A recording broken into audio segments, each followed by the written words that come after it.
Hello, this is Dr. Grande. Today's question is, can I analyze the case of Anna Stubblefield? Just a reminder, I'm not diagnosing anybody in this video, only speculating about what could be happening in a situation like this. If you enjoyed this video, please like it, subscribe to my channel, and consider supporting me on Patreon. I will put the link to Patreon in the description for this video. First, I'll look at the background of this case, move to the timeline of the crime, then offer my analysis. Marjorie Anna Stubblefield was born in December 1969 and raised in Plymouth, Michigan. She went by the name Anna. Both her parents earned PhDs and studied special education. They had an interest in people with disabilities. Anna shared this interest as well as one in race. In June 1989, when Anna was in college, she married a black tuba player named Roger Stubblefield. Later, they would go on to have 2 children. In 2000, Anna earned a PhD. She found work as a professor at Rutgers University in Newark, New Jersey, and taught in the American Studies doctoral program. One of Anna's students was a man named John Johnson. He was studying to get his PhD after earning his master's degree in history. During a class in 2009, Anna played a film about a nonverbal girl with a very low IQ score. Supposedly, the girl had been helped using a technique called facilitated communication, which is sometimes referred to as FC. The debate around facilitated communication becomes important for this case, so I will offer a summary of its history. In 1974, a woman named Rosemary Crossley worked as an assistant at a mental health facility in Australia. She took an interest in a severely disabled girl who had a lot of difficulty communicating. In order to help the girl express herself, Rosemary had her point at photographs of objects and eventually to letters. The idea was to spell words and write sentences. The girl appeared to have tremendous success communicating using this method. A judge declared the girl to be competent to make her own decisions, and eventually she graduated from college. Her story was so inspiring, it drew attention to the method that Rosemary used to encourage communication. In 1990, a professor from the United States published a paper about the method. Facilitated communication was born, and word of its capabilities spread like wildfire among educators and mental health professionals. People flocked to workshops to learn about FC. It was a miracle, an awakening, and the dawn of a new era in treating people with severe cognitive disabilities. Eventually, however, the excitement faded because research indicated that FC did not actually aid in communication. If anything, it was a hindrance. It actually hurt people with disabilities. The party was over, and facilitated communication was widely condemned by mental health clinicians and academics. Moving back to the case of Anna Stubblefield, she had learned about FC years earlier and knew about its checkered past, but she believed that mental health professionals failed to appreciate its value. As I mentioned, Anna had a student named John Johnson who watched the film about FC. It piqued his interest because he had a brother named Derek who had cerebral palsy. Derek had severe limitations in functioning. For example, he was nonverbal, could only walk if assisted, wore diapers, and had spasms in his face, neck, torso, arms, and hands. In 2004, a mental health clinician determined that Derek's disability made intelligence testing impossible. The clinician determined that his comprehension was quite limited, and Derek could not even function at the level of a preschooler. John wondered if his brother would benefit from FC and asked Anna for her advice. She told him that she had attended a 3-day workshop on FC and thought she could help. In March 2009, John and Derek's mother, Daisy, brought Derek to Anna's office at Rutgers University. Anna asked Derek a series of questions involving pictures she had cut out from magazines. For example, she asked him in which room you would find the stove, and showed him photographs of a bathroom, a laundry room, a bedroom, and a kitchen. Derek was unable to answer the questions, so Anna directed his hands to help him select the correct photographs. Anna believed that Derek was intelligent, but his ability was trapped behind his physical limitations. She claimed that Derek understood a lot more than people thought he did. For example, he knew the alphabet and could spell a few words. Based on this, the meeting appeared to be successful. Anna offered hope in the form of unlocking Derek's potential. Daisy took Derek to see Anna every couple of weeks. Using a keyboard with a built-in screen, Anna assisted Derek in pressing buttons to write words and sentences. According to Anna, Derek continued to make progress. He was selecting letters at a rate of 1 per second, reading books, and there was talk about him enrolling in a GED program.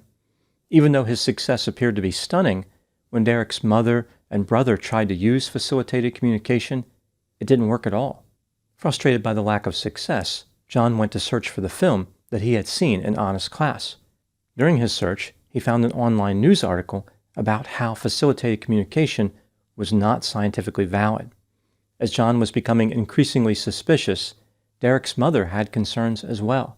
She was clashing with Anna about Derek's preferences and independence. For example, they argued about whether Derek should move into a supervised living setting. Now moving to the timeline of the crime. After spending a lot of time with Derek, Anna believed she was having romantic feelings for him. In March 2011, she told him, "I love you." According to Anna, he responded by typing the message, "I love you too." Anna claimed that Derek was ready to take the relationship to the next level. On one Sunday, when Daisy was at church, Anna went to Derek's house. She loosened his diaper and engaged in oral sex. Derek did not experience an orgasm.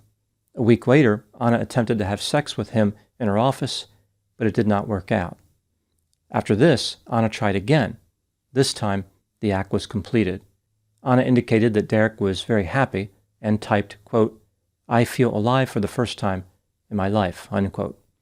After these sexual encounters, Anna decided it was time to tell John and Daisy about the romantic relationship. She visited Derek's house on May 30, 2011, Memorial Day, and said that she was in love with Derek. In addition, she mentioned the sexual component and proclaimed that Derek was a man in every sense of the word. John and Daisy did not take this news very well. Not long after this, they told Anna that she could no longer see Derek. They did not have an interest in contacting the police, but in August of 2011, they decided to, after Anna wrote an email to the director of Derek's afternoon day program asking to see Derek. The police had Daisy call Anna and record the conversation. During this call, Anna admitted to having sex with Derek on 2 occasions. Anna was charged with 2 counts of first-degree aggravated sexual assault. She went to trial in 2015. Anna's argument was that, through facilitated communication, Derek demonstrated consent to have sex. In an unusual move, the judge did not allow Anna to introduce evidence about FC, which obliterated her defense. On October 2, 2015, Anna was found guilty on both counts. On January 15, 2016, she was sentenced to 12 years in prison on each count to be served concurrently. Because of the blunder made by the judge, Anna was able to get her conviction overturned on appeal on June 9, 2017. The court ruled that she should have been permitted the opportunity to introduce FC as part of her defense. As it turns out, there would be no second trial. On March 19, 2018, Anna pleaded guilty to third-degree aggravated criminal sexual contact. On May 11 of that same year, she was sentenced to time served. She had spent 22 months in prison. Anna will also have to spend the rest of her life on parole supervision. Derek's legal guardians, John and Daisy, were awarded $4 million in a civil suit against Anna, but it is highly unlikely they will collect any of that money. Now moving to my analysis. Here are my thoughts on a few areas that stood out to me in this case. Item number 1. Before Anna found herself in trouble, she was highly vocal on various social issues. She believed it was her responsibility to repair the world. Anna wanted to be a force of good and make a difference. She had a particular interest in how a white person could relate to a black person. She would talk about the horrors and conundrums of whiteness and recognize that well-meaning white people can actually harm black people when trying to advocate for them. Anna argued that intelligence was a social construct just like gender, race, and sexuality. She did not believe in IQ tests, arguing they were a tool of anti-black oppression. Item number 2. There is no question that facilitated communication is nonsense. The whole idea behind this method is for the facilitator to help a person with a disability express themselves by holding their arms and directing their hands to push buttons on a keyboard. In reality, facilitators end up selecting the letters themselves. Therefore, they are the ones communicating. These facilitators may be well-intentioned, like they may not believe they are being deceptive, but their behavior is still harmful. Anna was aware about FC being invalid, but she thought that the critics went too far. For example, Anna said, quote, "Although opponents of FC present themselves as engaging in scientific debate, some instances of continuing anti-FC expression meet the criteria to count as hate speech," unquote. She believed that anyone insisting that FC never worked was promoting a form of ableist oppression. Item number 3. Some people have argued that Anna would have never been attracted to Derek under normal circumstances, implying that her relationship with him was based on her unusual sexual interests, or she had some special affinity for a power imbalance. In particular, they pointed out how Derek wore diapers. Anna explained her attraction in this way, quote, "You know how you can meet someone who's extremely physically attractive, and then when you get to know them, they have such a horrible personality that they don't really look attractive to you. It works the same way in reverse. If somebody has an interesting, engaging mind and good heart and a beautiful soul, that is transformative. It shows through, and you love the person. And so you love being close to them, and you love the body that they're in because that's the body that they have," unquote. Item number 4. Was Anna actually guilty? In my opinion, yes. The case against her is straightforward. Multiple mental health clinicians said that Derek had limited intellectual ability and was not capable of consenting. Anna was aware of this when she first met Derek. She was not qualified to declare that he was misdiagnosed. If she had been qualified, that alone would have precluded her from having a relationship with him. So either way, no relationship was possible. Furthermore, Anna was in a position of power. She really didn't have any valid excuse for her behavior. Item number 5. What do I think happened in this case? This is just a theory, my opinion. Anna appeared to be self-centered, grandiose, manipulative, and exceedingly creepy. She lied to herself, had magical thinking, or maybe even had delusions. After working with Derek, Anna convinced herself that he had an incredible intellect trapped behind a physical disability, and only she could release his true nature. Only she could unlock his potential and save him from the disability. Anna deceived herself into believing that Derek was actually communicating in a profound and complex way. Furthermore, he was overwhelmingly attracted to her, wanted to have sex with her, and wanted to be with her forever. Anna blamed Derek for the relationship, but phrased it like a compliment. Anna said that Derek seduced her and deserved some credit for that.